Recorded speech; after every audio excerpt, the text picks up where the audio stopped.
Well, welcome. I'm Steve Jacobovic, the Executive Director of the Historical Society of Carroll County. During this period of limiting gatherings to 10 or fewer people, the Historical Society is pleased to provide its Box Lunch Talk series via Zoom.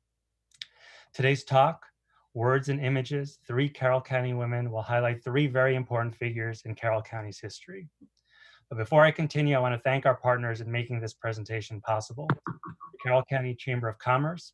We're using the Chamber office and their Ting high-speed internet connection to present this talk today. The Community Media Center, sharing their considerable expertise to help us present and record this program. Cone Creative for their support in creating our online registration form, and Carroll Tech Council for sharing their expertise. We've muted everyone's audio for the speaker's presentation, but just to make sure there are no disruptions, please turn off your microphones and video. Both toggles are found in the lower left corner of your Zoom screen. We also recommend using active speaker view. If all the participant windows are the same size on your screen, you're in gallery view. To change it, go to the top right corner of your Zoom screen and click the word speaker.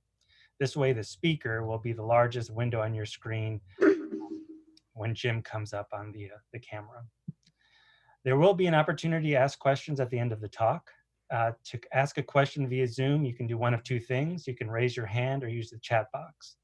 To raise your hand in Zoom, move your mouse to the bottom of the Zoom window and a menu will appear, or on top of your screen if you're using an iPad. Tap on the participant button and that'll bring up a list of participants. At the bottom of the participant list, you'll see a raise hand box, sort of like that.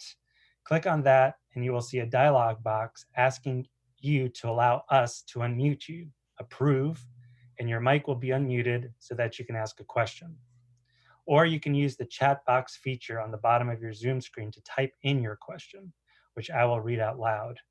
In chat, you can send a message to everyone, or you can use the pull-down menu to send a message to a single participant. And I'll go ahead and review these instructions at the end of the presentation. But right now, it is my great pleasure to introduce to you our speaker today, Jim Lightner. Dr. Lightner is a 1959 alumnus and professor emeritus of mathematics at McDaniel College. He has generously served the college and its community for 6 decades as a teacher, trustee, and historian. Dr. Lightner completed his bachelor's degree summa cum laude with majors in English and mathematics. He's a fellow of Phi Beta Kappa. He received a Master's of Arts in Education from Northwestern University in 1962 and a PhD in mathematics education from The Ohio State University in 1968. Known as a professor who was at once demanding of and intensely devoted to his students, Dr. Lightner received the Distinguished Teaching Award in 1966, just 4 years after joining the faculty. He also served as the chair of the Department of Mathematics.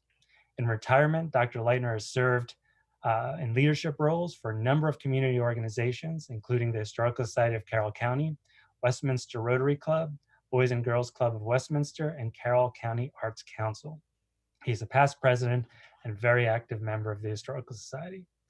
Dr. Lightner also devoted 7 years to researching and writing the more than 700-page history of McDaniel College, formerly known as Western Maryland College, published in 2007 as Fearless and Bold, A History of McDaniel College, 1866 to 2002.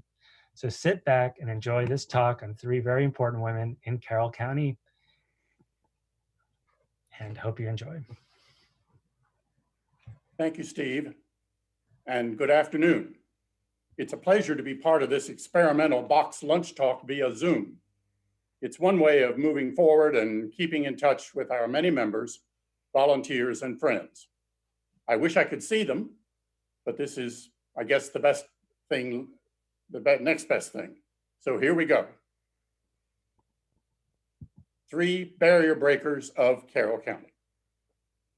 2020 has been designated the Year of the Women, and the Historical Society of Carroll County decided to celebrate this by focusing its year-long program by focusing on barrier breakers of Carroll County, noting that this is also the 100th anniversary of the vote for women.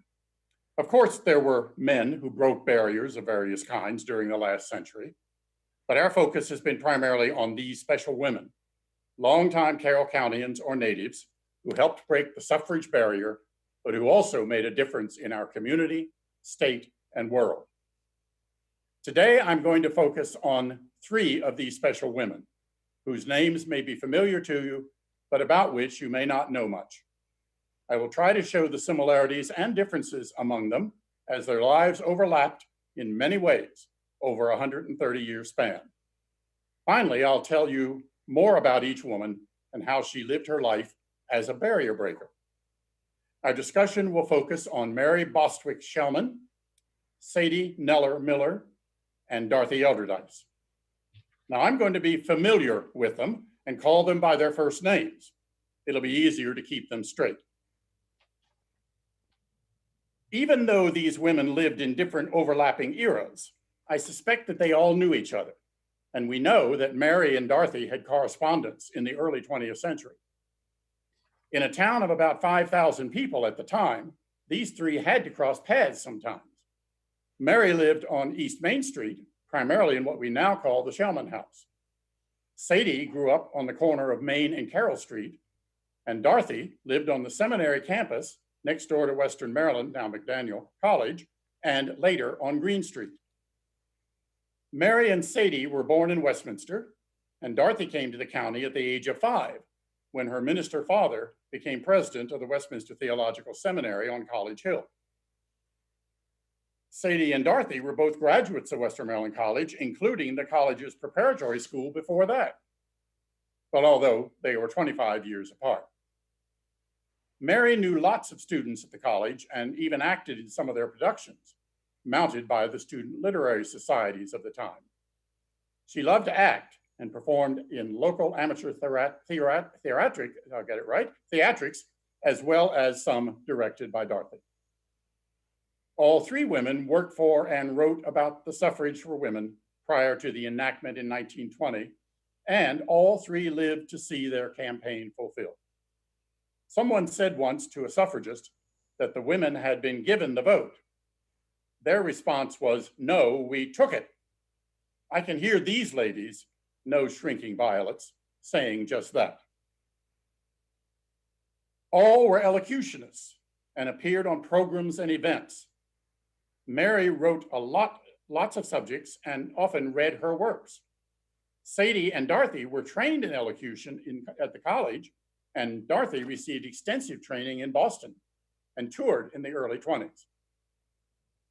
They were all good writers and published their works, poems, pageants, newspaper articles, anything that could be written. Each had lived through wartime, sometimes several: Civil War, World War I, World War II, Korea, or Vietnam. All had entered a man's world of work. They each had a job, supported herself, and proved that she could be anything she set her mind to, often in spite of the bias toward her gender. Only Sadie married. Her husband was Charles Robert Miller. Mary and Dorothy remained single all their lives, and perhaps for them, their life without a family enabled them to do things they wouldn't have otherwise. But marriage did not hold Sadie back one bit, as we shall see. None of the women grew up in affluence, and their lives were sometimes constrained because of finances, especially for Mary and Dorothy. Mary traveled in a much restricted area, given her background, finances, and access to transportation at the time. She lived primarily in a horse and buggy era or by train. As we will see, Sadie traveled the world alone, presumably by ship and train. Dorothy went to Europe twice, including a trip to Oberammergau, Germany, for the Passion Play, and she traveled by buses and trains regularly. However, she never had an automobile or a driver's license, preferring to walk around town whenever she could, or she depended upon her many friends for transportation. Mary, Sadie, and Dorothy were all serious barrier breakers, each ahead of her time, and each made a significant contribution to our society. Now let's meet our special ladies individually to see how each became who she was. Perhaps to us, the most memorable incident in Mary's life occurred in June 28, 1863. As General Jeb Stuart and his Confederate troops marched through Westminster on their way to Gettysburg, he noticed a small group of children on the side of the road. "There's a nice little crowd of rebels," he called out. "I'm not a rebel, I'm a Yankee." It came from the smallest of the group, 13-year-old Mary, who looked him right in the eye. "I'm Southern by birth, but Yankee in principle." Stuart was amused and amazed at this little girl and ordered one of his men to lift her to his saddle. He told her that she was his prisoner and must remain so until she gave him a kiss. She eventually gave in, and then he put her down. Mary remembered later that as he rode on, he called back to her, "You unregenerate, snapplehead little Yankee." Mary was born on July 1st, 1849, to Colonel and Mrs. James Meriwether Shellman. She was a twin, but her little brother died less than a month later. Her father was the first Burgess or mayor of Westminster, first auditor of the county, and the architect of the new courthouse. She had 3 older siblings: her musically talented sister, Fanny, who married Pearson, and brothers, Harry, a New York newspaper editor, and James, a local lawyer. After their father's death, the family moved to 206 East Main Street, an older house built in 1807, where their mother supported the family by running a private school for local students. Later occupants of the house, along with Mary, and occasionally her siblings, were Western Maryland College classics professor, Dr. James Reese, his wife, Mary, who was Mrs. Shellman's sister, and their son, Paul. He will figure in a little later. There's not much information available about Mary's childhood, but we can see from her many activities that she was extremely patriotic and civic-minded, and she was quite a writer.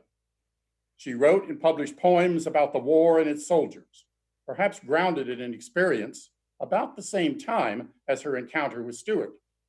A young private, Robert Clark from Maine, also on his way to Gettysburg, was suffering from typhoid, a common and deadly disease of the era, and was taken to the Main Court Hotel across the street. He was feverish, and Mary spent time fanning him to reduce his temperature. Despite her efforts, Clark died and was buried in the Westminster Cemetery. Mary tended his grave. When a National Decoration Day, later named Memorial Day, was established, Miss Mary, as she was known around town, then 18, was the first to plan for an observance. And she was the moving and guiding force for that event, which still goes on after more than 100 years. She was also recognized with membership by the Grand Army of Republic, the Union Veterans Organization. And the Massachusetts 6th Regiment, which had also passed through Westminster about the same time, had met her and named her its adopted daughter. As we said earlier, Mary loved to act, and she is depicted here as Arabella in a local play. In her civic activity, she saw a need to channel young boys' enthusiasm and spirit, organized a Boy Scout troop, and with some initial help from a Baltimore Scoutmaster, she was elected to the local council. At first, she demurred because of her sex, but nevertheless, she was elected secretary-treasurer, which required her to send in various reports over the rather ambiguous signature M.B. Shellman. The scouting executives eventually discovered, a year later, her sex and disallowed her council membership and role. But by this time, the local group had named her the Mother of the Boy Scouts, a title that no one could revoke. Her poem, Our Boys, reflected her love of her scouts. Her civic interest extended to the improvement of conditions of the local almshouse, now the Farm Museum, to work with Clara Barton's Red Cross during the 1889 Johnstown flood by collecting money and supplies, and to legislate temperance. She led the county through the Women's Christian Temperance Union to become dry 6 years before the National Prohibition Amendment. In 1885, the telephone came to Westminster, and Mary was named the manager and operator of the local branch. The first telephone was installed on the second floor of the Shellman House. Once the phone system was established and growing, Alexander Graham Bell came to town to inspect the new system now housed in the Wantz building, repaired to the Shellman House for lunch with Mary, and he later sent her a miniature gold and black pen, which she treasured. It's in our archives now. As we suggested earlier, Mary was a strong advocate for women's suffrage. She marched for voting rights and joined the Civic League. In her reply, that's Mary coming in. She marched for voting rights and joined the Civic League. In her reply to her dismissal from the Boy Scout Council, she had written, "I can't vote because I'm still classed with idiots, criminals, and the insane. But be honest, gentlemen, don't you think that after fooling a lot of wise men for a whole year into thinking I was a man, I am capable of handling the vote when I do get it?" She eventually became chair of the Carroll County League of Women Voters of Maryland and chair of the Carroll County League of Republican Women. As she got older and could no longer physically and financially take care of the house, she moved to Rockport, Texas to live with her cousin, Paul Reese, where he was an Episcopal minister. She returned in 1937 for the county centennial celebration to head the Memorial Day parade, during which she received a most cordial welcome. Ever the civic activist, the next year she started a Memorial Day commemoration in Rockport. The following October, 1938, at 89, she died in her sleep of a heart attack and was buried in Texas. In a letter to Dorothy from Texas, Mary said, "We worked together for suffrage, and now we have it. My work days are nearly ended. I did not work for glory. I work for results." After her death, to stop the razing of the Shellman House to make room for a gasoline station, a group of civic-minded citizens raised the money to buy the property and create the Historical Society of Carroll County, a fitting memorial to Mary Shellman, who played such a part in our local history. Sadie Neller Miller. An amusing incident occurred early in Sadie's career. As a sports reporter writing regularly about the Orioles for the Baltimore Telegram, she always hid her identity by signing her articles SKM. Many of her semi-anonymous stories were later widely published by other papers, and she was becoming well known. When she arrived for an appointment with Andy Freeman, president of the New York Baseball Club, he exclaimed, "You're a lady." She gasped, "I hope so," and went right on with the interview, showing both her quick wit and tough skin to survive as a female journalist. Sadie Neller was born in Westminster, October the 7th, 1867. Attended the college's preparatory school for 4 years, and then the college in their then 3-year program for women, but that's another story. And she graduated in 1885. While at college, Sadie attended lectures on photography given by Professor William H. Zimmerman. Her love of sports, and perhaps also encouraged by her burgeoning love for Charles Robert Miller, led her to become a sports reporter with the Westminster Democratic Advocate.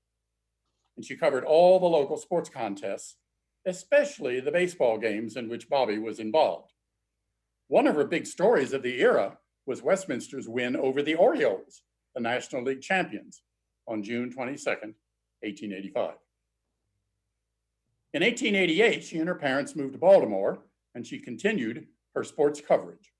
In 1894, she married Robert Miller, who had graduated from the college 4 years before her, who had also studied law locally, served as deputy register of wills and deputy clerk of the county circuit court for 2 years, and who then joined Edwin Warfield in founding the Fidelity and Deposit Company of Maryland in 1890.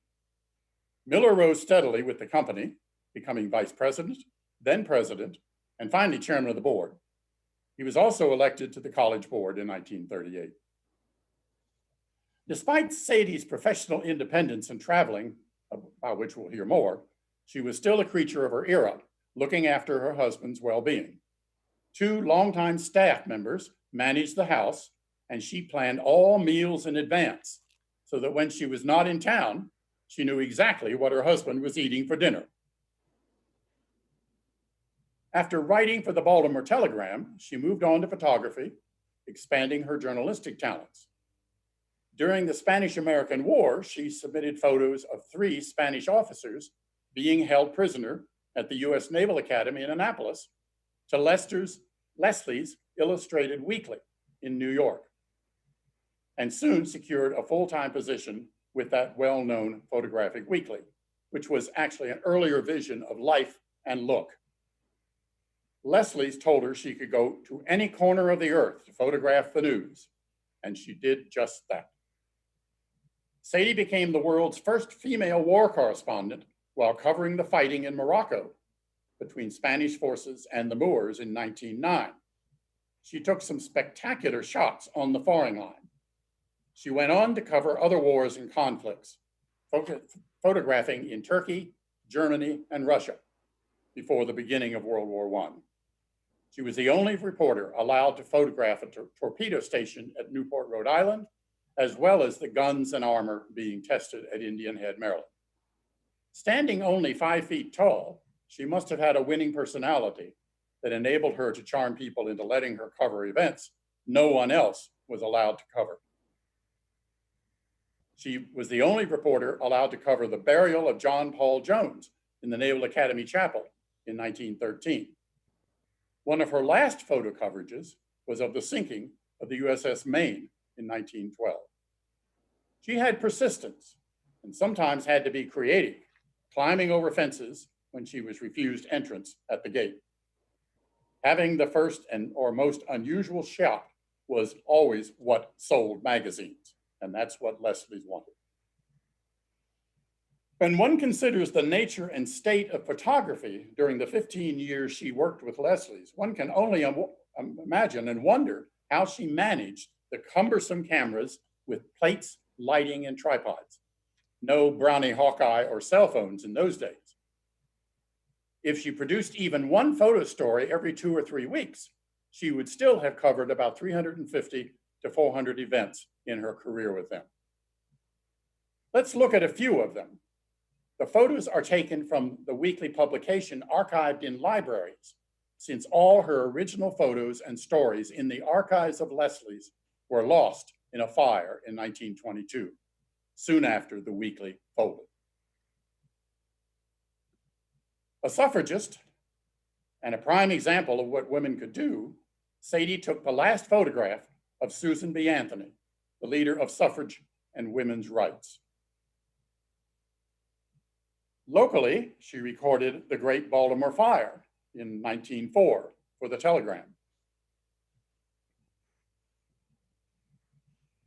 She chronicled tours of Gettysburg battlefield and wrote articles with the pictures of the Washington and Lincoln monuments. She attended the 1904 St. Louis World's Fair and the Lewis Clark Exposition, where she captured the lighted buildings at night, which was an amazing innovation for the time. She and her husband and some friends drove an open car through the newly constructed Baltimore sewer for 4 hours. Why, we don't know, but only to have a flat tire in the middle, necessitating backing all the way out again since they couldn't turn around. I'm sure she got some interesting pictures of that experience. In 1920, she filmed the first airplane flight over Baltimore. She covered many political conventions with full access to the candidates and their wives. Here is Mrs. Howard Taft on the right, part of the special edition of Leslie's on the Taft campaign. Sadie's biggest scoop came the next March when she covered Taft's inauguration in a blizzard. Sadie caught the first train out of Washington after the ceremonies, arriving in New York at 2:30 a.m., dashed to Leslie's, spent the night developing her plates, and turned in her photos for an early morning special edition. "I beat the country that time," she proudly said later. Foreign travel certainly produced Sadie's most unusual experiences. On a visit to Helgoland, recently bought by Germany from England, she was stopped by an English spy and told that no pictures were allowed. She was eventually released and took her pictures anyway, with great discretion, later turning them over to the US government on her return. In 1914, she took a portrait of Germany's Kaiser Wilhelm II and his wife, Kaiserine Augustus Victoria. And later that year, she drove across the Mexican border, knocked on the door of the notorious bandit Pancho Villa. Her personal charm apparently convinced Mrs. Villa to let her in, while many others waited outside. She reported her encounter, and I quote, "Imagine my surprise to be received with perfect courtesy, to have the general, through his secretary, as the interpreter, answer patiently and politely my many questions, and to most obligingly pose for me." He also permitted Sadie to photograph his armored truck, which sat outside. There are very few photos of Sadie herself. After all, she was the photographer and took all the pictures. But there is one amusing one, probably taken by her assistant on a 44-year-old burro in the Rockies, or perhaps the Grand Canyon. Sadie, who preferred to be known as Mrs. Charles R. Miller, was forced to curtail her European travels because of World War I. And then her career was brought to an abrupt end when she suffered a massive stroke in 1918 and was confined to an apartment on Charles Street for another 2 years. She died in 1920 at the age of 53, much too young. She was buried in a mausoleum in the Westminster Cemetery, and her husband, Robert, joined her there in 1949. Many honors came her way because of her professional acumen, including her induction into the League of American Presswomen and the Maryland Women's Hall of Fame. She was recognized as the most adventurous writer and photographer of her time.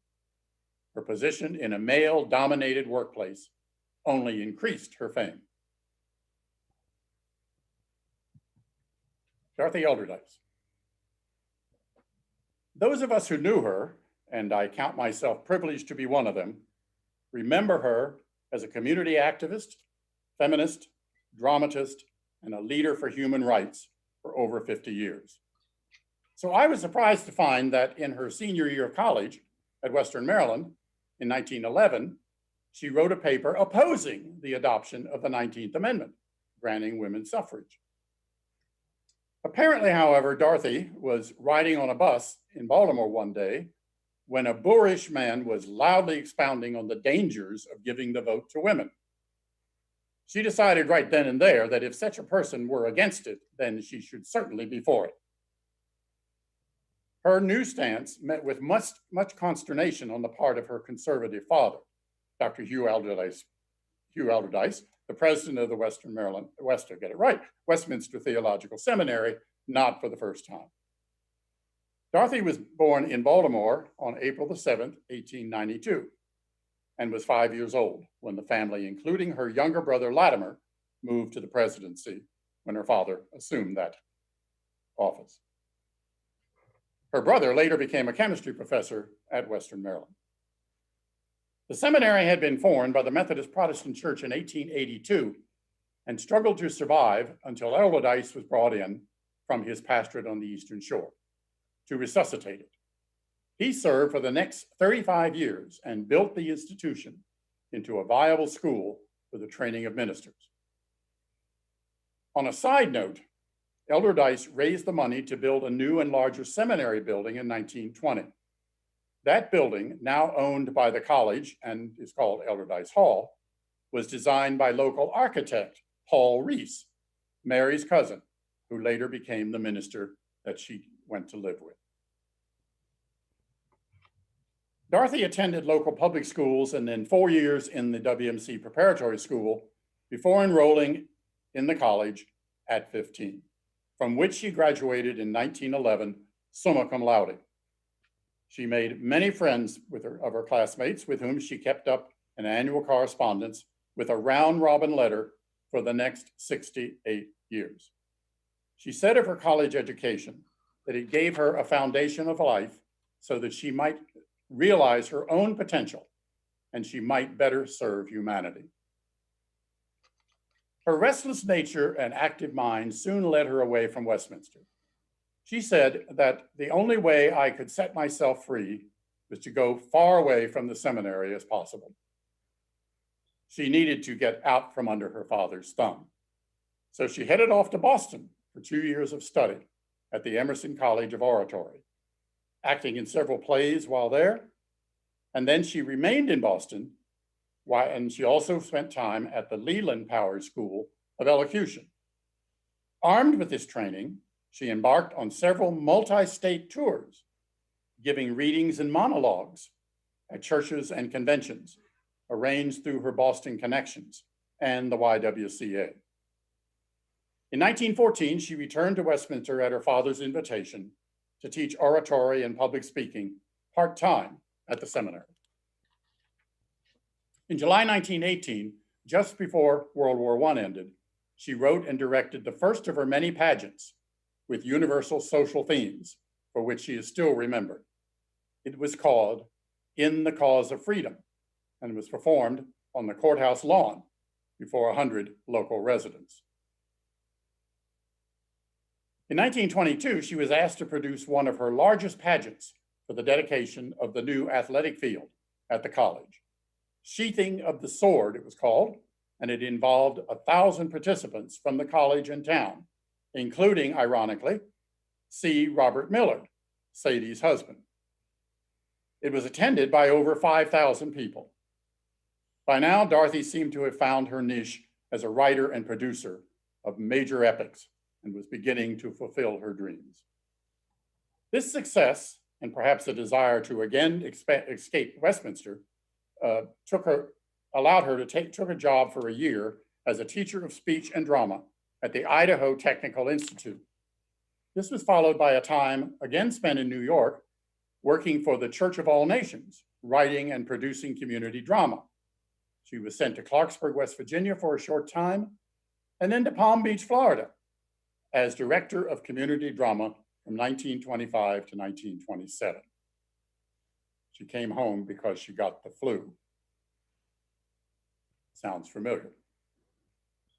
Perhaps losing some of her wanderlust and having satisfied her desire to prove herself in the world, she returned to Westminster in 1927 to a full-time position at the seminary as a teacher of speech and religious drama, a position she would hold until her retirement in 1951, the only woman on the old all-male faculty. She also served for a time as seminary librarian and secretary to her father, all, I can assure you, for very little salary. Many people in the community still remember being in her nativity pageants, performed from 1930 to 1951 in front of the seminary building, all with a theme of international goodwill and peace. She lived with her parents at the seminary, and then when the president retired in 1932, the family moved to 75 West Green Street, where she took care of her parents until they died a few years later. The house had been built by Hugh for a retirement house. She inherited the house, as you would expect, and it became a small bed and breakfast operation, all to supplement her limited income. Lillian Shipley, the first curator of the Historical Society, lived with her as a boarder for 17 years after her retirement. Dorothy also welcomed many foreign students at the college needing a temporary home, and she helped them financially. Her house was also the center of her costume business, from which she costumed many high school plays, pageants, weddings, and proms. Her very interesting diary noted, "I wish I had more large-size gowns. I've had 3 girls calling themselves 13, but what they really needed was 18. Always a crusader for social justice and a staunch pacifist, she marched for suffrage and civil rights including joining the March on Washington in 1963 to hear Martin Luther King give his memorable "I Have a Dream" speech. She was one of the founders of the Carroll County Human Rights Commission in 1961 that led to integrated theaters and restaurants. And she pursued her ardent pacifism through World War I, World War II, Korea, and Vietnam. At 85, she led a group of 25 men and women on a 5-mile march in support of the Equal Rights Amendment. Wouldn't she be pleased that I think it's finally approved? As a member of the Women's International League for Peace and Freedom, she wrote, produced, and directed a pageant entitled "We Have Spoken for a World Without War" at the organization's 50th anniversary held at The Hague in 1965, another trip to Europe. This cast included women from 23 countries. Her soft-spoken, mild manner was a cloak for an energetic, determined woman of strong convictions. Dorothy wrote many historical pageants for churches and community anniversaries, including our own historical society, of which she was a charter and life member. In 1957, she wrote and directed a pageant for the society entitled "The House That Jacob Built." It was held in the backyard of the house built by Jacob Sherman, that we know now as the Shellman House. For the nation's bicentennial in 1976, she created another epic pageant for the local celebration, performed on the Western Maryland athletic field and stadium. Memorable moments, she called it. One incident she included was Francis Scott Key's Sunday School for Black children in Westminster.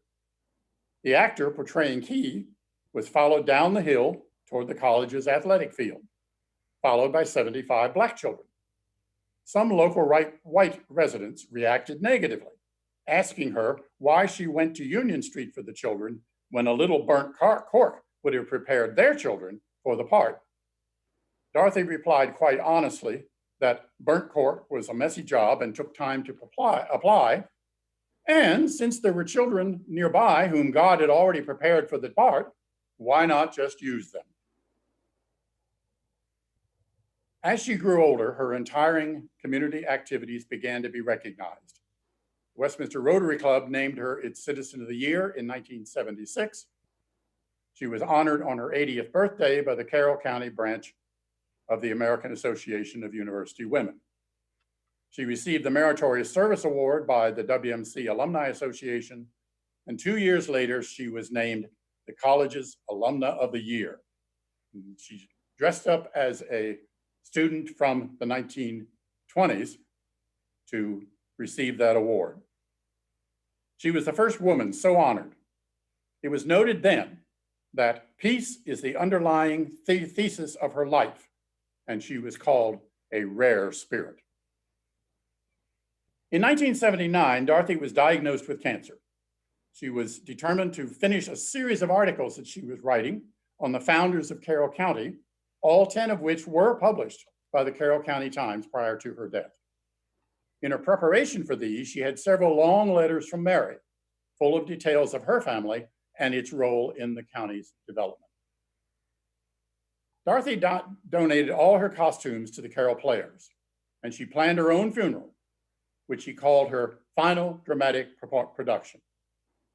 During that ceremony, a tape was played of her remarks upon receiving the Woman of the Year award by the local Seroptimus Club in 1965. It ended with a recording of the Hallelujah Chorus. Those present thought it was just right for Dorothy. Dorothy died on October the 1st, 1979. She had donated her body to science, and her ashes were later interred in the family plot, which coincidentally was across the path from the Miller Mausoleum. She was remembered fondly for her love of humanity, her boundless efforts for peace, justice, and human rights, and for living a life that was an inspiration for the community. These then are our three special Carroll County women who broke the traditional norms and assumed roles that enabled them to contribute so much to our city, our county, our nation, and even our world. We should be very proud of them. Born in the 19th century, they each absorbed and adapted to the many changes they experienced in the 20th century and worked to use them to improve life for those around them. They broke many barriers, and we are all the better for it.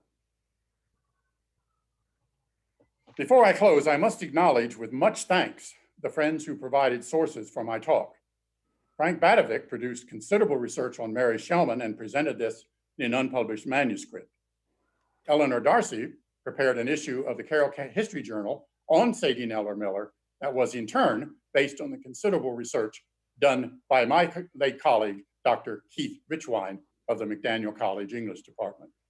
Their research, in addition to my own on Dorothy Elderdice and the able assistance with a PowerPoint by HSCC curator Kathy Beatty, enabled me to present this talk today. Thanks to them, and thanks to you for listening. And now we'll turn to questions. And Steve, you can pick it up from there. Great.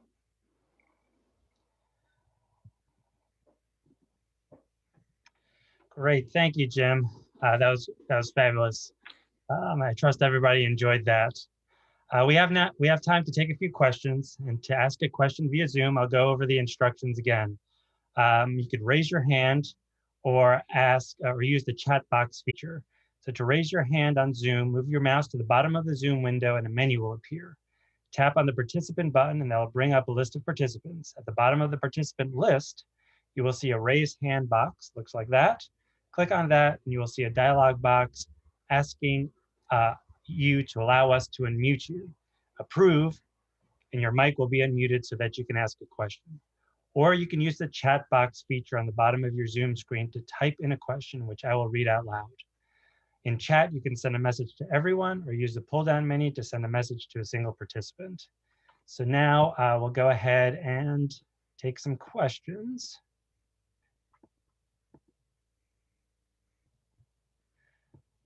Don't be shy. See if we have any.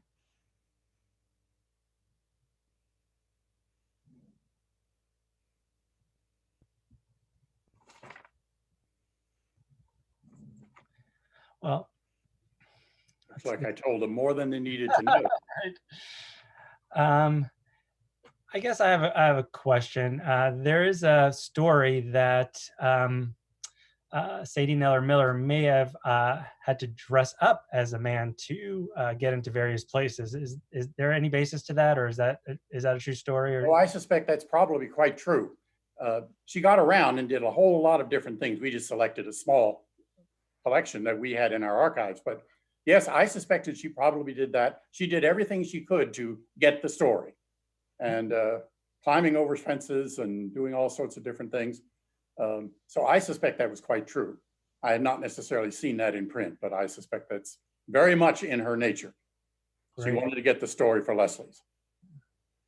We have a question coming in from Susan Bloom. She asks, do we know where Sadie's remaining negatives reside? I said, Sue, they're all burned in the fire of Leslie's 1922. There's nothing left. The only thing that is existent are in the newspapers, and those are the ones we copied for the article that Eleanor wrote and for this production. Wouldn't it be nice if we had all of her plates? We have a question coming in from Belva. She wants to know if you have any information on who Sadie's parents were. Do we know anything about her parents? Hi, Belva. Just saw her yesterday. No, I do not know. We didn't seem to find much information about them. They lived in town, as I said, the corner of Carroll and Maine. But beyond that, I don't have any more information. I probably should find out some more. This is an interesting question coming in from Sam. Person asks, is there anybody that was born in the early part of the 20th century who might join this pantheon of women someday? It's a very good question. Yeah. I was dealing more with all the ones that are long gone, but there probably are some others floating around here including some even with the Historical Society that we ought to examine a little more in detail. That's a really good question. We have a question from Joyce. Do you know if there are diaries that exist from any of these amazing women? Hi, Joyce. Yes, we have diaries, particularly Dorothy's diary, which is that's in the college archives. And I read that diary cover to cover when I was doing my research a while back. I don't believe that there's necessarily a diary for Mary. And I feel certain there's nothing for Sadie. I was told that Sadie's family, and that would have been, they had no children, but I suspect it was maybe a niece or whatever, got rid of all her stuff a long time ago after she died in 1920. So I don't know that there were any diaries there. Steve, yes. I have a comment. Sure. I would like to respond to the previous question that yes, we have women breaking barriers in Carroll County every day. And 3 that we have featured at the Historical Society are Leslie Simmons, of course, president of Carroll Hospital, and under tremendous pressure right now, and getting great kudos for the work that the hospital's doing. Joan Coley, the president emeritus of McDaniel College, who did a magnificent job while she was president, including with Joyce Muller, going through with the incredibly difficult name change of the organization, and did that with great success. And Virginia Harrison, who has been very active, served on the Board of Education for Carroll County, and was a founding member of Citizens for Racial Equality and many other important roles in our community. So yes, while all the history isn't written yet, the women are on their way to posterity. Thank you. Yeah, thanks, Lynn. That was really important to mention. And these women will also be featured in our Breaking Barriers exhibit. Once it goes up, it has been put on pause since we're closed. And they'll also be featured in our Legacy Gala to be held hopefully in September. We're still crossing our fingers that we can have the Legacy Gala on September 12th, a Saturday. We have a question, Jim, coming in from Debbie Leeser. Hi, Debbie. She wants to know if there are any of Dorothy's costumes still in existence, perhaps at the McDaniel College costume shop. Hi, Debbie. I don't believe there are. That costume collection got dispersed. And I think we had a few of them at the college at one point. I remember seeing them hanging in a costume shop down practically next door to where Sadie Neller Miller grew up, right there on Main Street, Carroll Street. But then a little later, I remember seeing them in a house I was just visiting because of the Historical Society, and there they were. But I think they've all long since gone. It's a shame because she had thousands of costumes, but they were a little old and they were getting a little tattered. But no, I don't think there's any existent now. If they are, somebody in the audience might have one, but generally they've disappeared. All right, well, I don't see any hands raised or questions coming in. I'll just give people maybe another 5-10 seconds to ask a question. This has been really great. Thank you, Jim, for doing this for us. My pleasure. Good to hear from a couple of old friends. For sure, for sure. All right, so I don't see any questions coming in, so we'll go ahead and go and close up. I see a hand. Oh, I see a hand. Let's see, where is it? Lynn, do you see a hand? Wendy Wraith, I think it was down here on the corner. I don't see a hand. It did go up. I saw it, but who was it? Whoever, please raise your hand again, whoever it was. I think it was Wendy. All right, Wendy, we are going to unmute you, please. It was just a thumbs up. Oh, okay. Oh, okay. Oh, thank you. Thank you. All right. Well, thank you everyone for joining us this afternoon on our first virtual BLT. I hope you all enjoyed it. If you know of anyone that couldn't make it, or or you'd like to see this talk again soon, within the next week or so, Jim's talk will be posted on our website. So as most of you know, we typically charge an entrance fee for our BLTs of $3 for members and $7 for non-members. If you enjoyed this presentation, please go to our website, hsccmd.org/get-involved/donate, and donate any amount you wish to our annual fund. Small gifts add up to make a big difference. And I'll go ahead and share that link on the chat screen. If I can get that going right there. Just to let you know, while gatherings continue to be limited to 10 people or less, the Historical Society will host events virtually. This is the first of a few.